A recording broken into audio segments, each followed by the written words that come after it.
Hello, I'm former candidate for California Governor Nickolas Wildstar.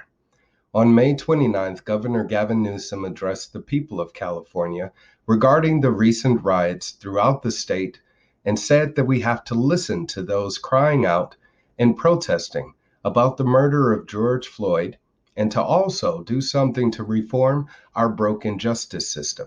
However, Governor Newsom did not offer any suggestions as to how to go about implementing such reform and only provided more political rhetoric.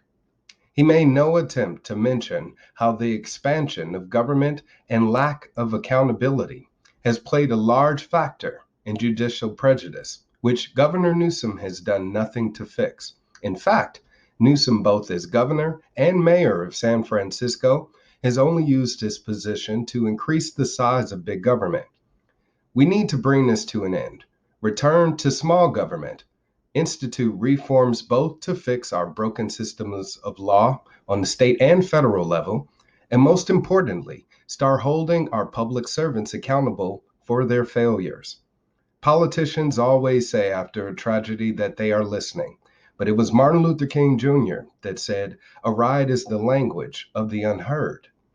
So, what good does it do to have politicians be listening when they clearly don't hear us crying out for change and nothing is done to help we the people when we need it most? After decades of mismanagement by inept government officials, it's time to return to a small-sized government model and restore our police forces to their peacekeeping roots. It is time that we actually take action to stop these horrific situations from occurring, rather than just virtue signaling that we're sorry when they happen. We, the people, have the power to make these changes ourselves, and it is time that we use it for good. Our politicians have failed us, first by spreading pandemic panic over the coronavirus, and now with their response to protests due to the murders of innocent unarmed civilians by police officers, such as Duncan Lemp, Breonna Taylor, and George Floyd.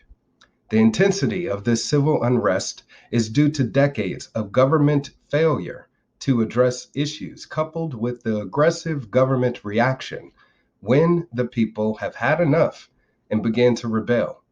However, while media is playing up the looting and riots, they're largely ignoring the peaceful protests and the instances where police and community groups coming together to talk, like a cookout in Wichita, Kansas, just the other day, where Black Lives Matter activists, community members, and police officers came together to have lunch and to discuss important issues.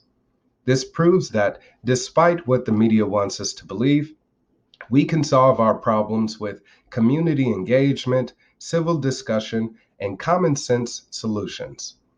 We, the people of the community, need to hold our public servants immediately accountable for their actions, which will prevent future tragedies and ensure a safer environment for our neighbors and our officers.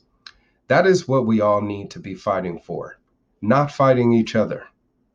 A few suggested ways to hold all of our public officials accountable is to require them to carry surety bonds, allow civilian oversight of investigations, and have police departments work with residents of the neighborhoods that they serve to implement community-involved policing practices.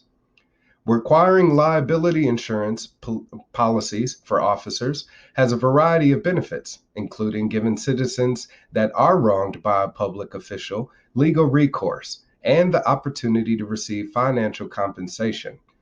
It also makes it more difficult for abusive individuals who are fired from one department to get hired in the next town over to find new victims.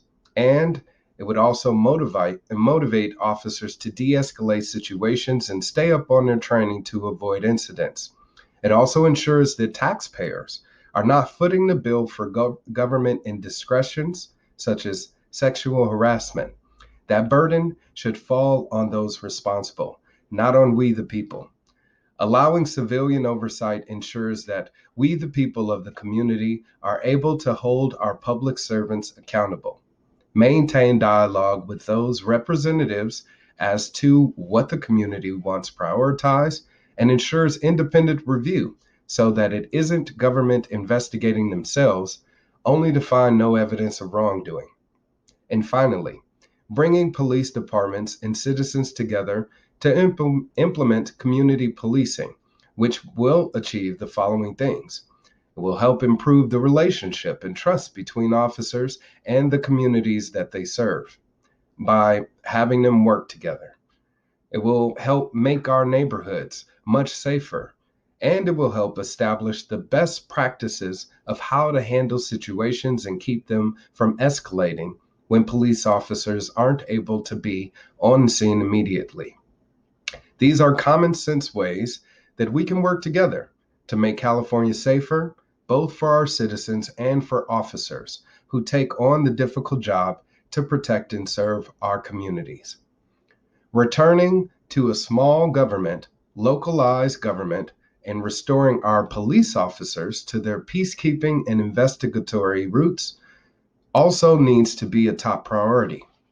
Our officers have had their roles bastardized by politicians in recent days.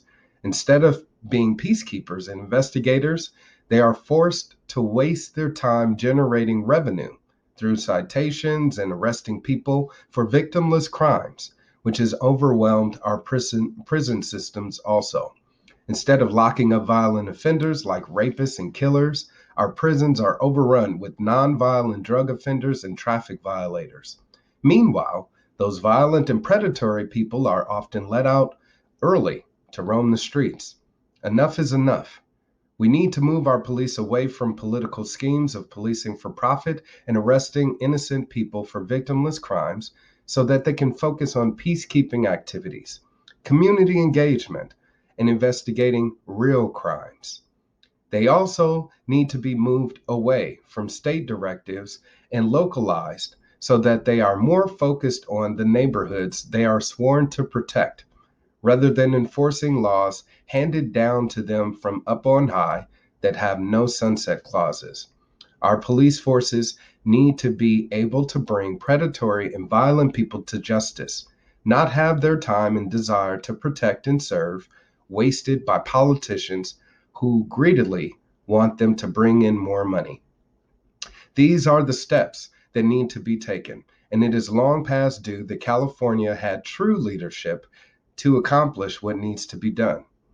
We can't allow career politicians to keep collecting a paycheck and passing the buck to future generations while we the people suffer. It is time to rise up and restore peace and sanity in our communities and our government. Those of you that are watching this, please contact me so that we can coordinate our efforts to institute a new government that reflects our nation's love of liberty and justice for all. Thank you for your time, and may the light of God and liberty shine on each and every one of you.